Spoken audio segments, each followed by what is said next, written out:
Assalamualaikum warahmatullahi wabarakatuh. Halo semuanya.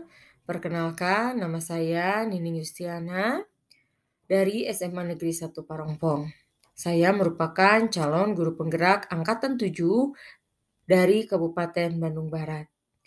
Izinkan saya di video kali ini untuk memaparkan hasil diskusi dari kelompok kami di ruang kolaborasi pada modul 2.2 mengenai pembelajaran sosial emosional.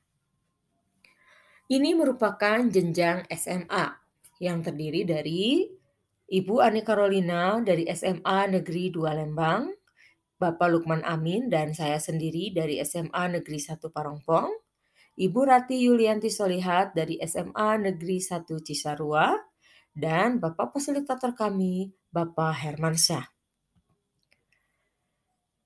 Di kali ini kami ditugaskan untuk yang pertama mendiskusikan dan menyusun 5 ide penerapan kompetensi sosial emosional sesuai dengan karakteristik jenjang pendidikan yang kami ampu dan menuliskan dalam tabel 3.1.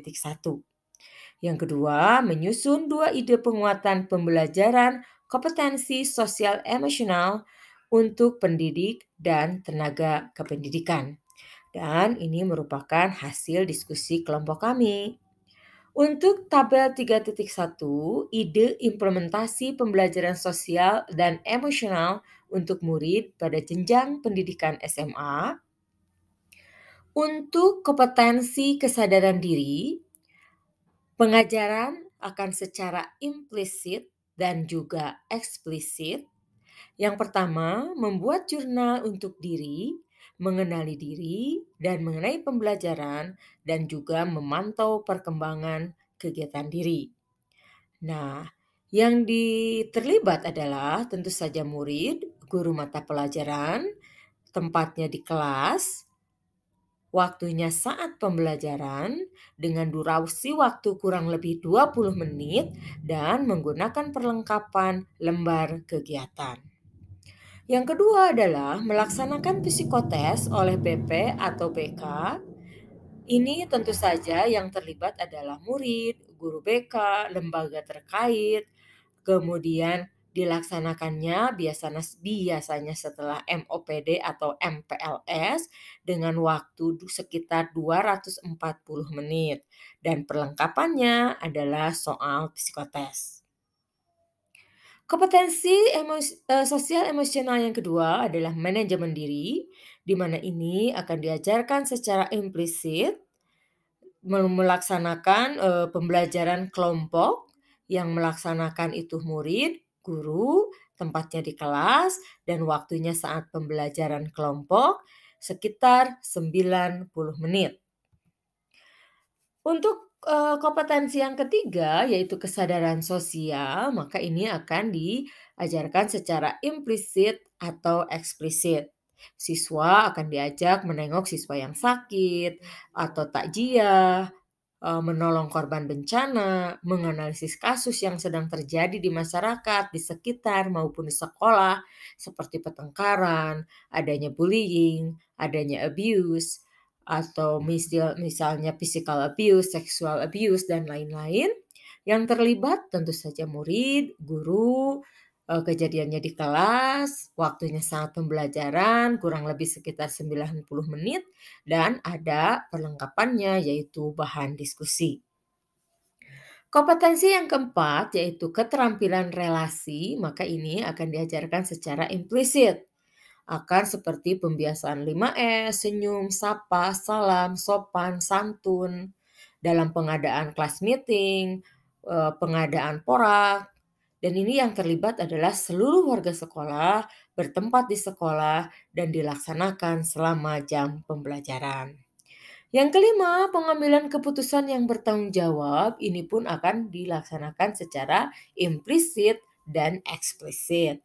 Contoh, pembentukan perangkat tahun ajaran, kemudian pemilihan mata pelajaran di kelas 11, atau pemilihan kelas di kelas 10 untuk kurikulum 2013. Di sini yang terlibat tentu saja murid, wali kelas, kemudian bertempat di kelas, waktunya biasanya saat awal tahun atau akhir tahun untuk kelas 10. Yang terlibat juga BK dan, tentu saja angket dan hasil psikotes. Sedangkan untuk tabel 3.2, ide penguatan kompetensi sosial dan emosional untuk rekan pendidik dan tenaga kependidikan di sekolah, bentuknya yang pertama, kami akan menjadi teladan baik bagi murid maupun bagi rekan sejawat. Kemudian, tentu saja bentuknya juga akan belajar dan berkolaborasi. Kompetensi sosial emosional yang akan dikembangkan yaitu kesadaran diri, manajemen diri, kesadaran sosial, keterampilan relasi, dan pengambilan keputusan yang bertanggung jawab. Penerapannya yang pertama, untuk menjadi teladan, kami akan selalu menampilkan sosok pribadi terbaik sesuai dengan diri masing-masing. Kapan? Tentu saja dimanapun, kapanpun, dan semua orang yang terlibat. Untuk belajar dan berkoordinasi, kami mengajukan saran untuk menyelenggarakan workshop menggunakan pendekatan andragogi serta mengimplementasikannya untuk mewujudkan budaya positif sekolah yang akan menguatkan kemampuan sosial dan emosional. Nah, ini yang terlibat tentu saja seluruh warga sekolah. Tempatnya di sekolah, kapan? Ya tentu saja pada saat workshop. Biasanya workshop diselenggarakan 2 kali dalam setahun sekitar bulan Juli dan Desember. Sebanyak 10 jam mata pelajaran yang dibutuhkan perlengkapannya adalah materi dan narasumber. Nah itu dia adalah hasil diskusi kelompok kami Bapak Ibu. Terima kasih atas perhatiannya. Wassalamualaikum warahmatullahi wabarakatuh.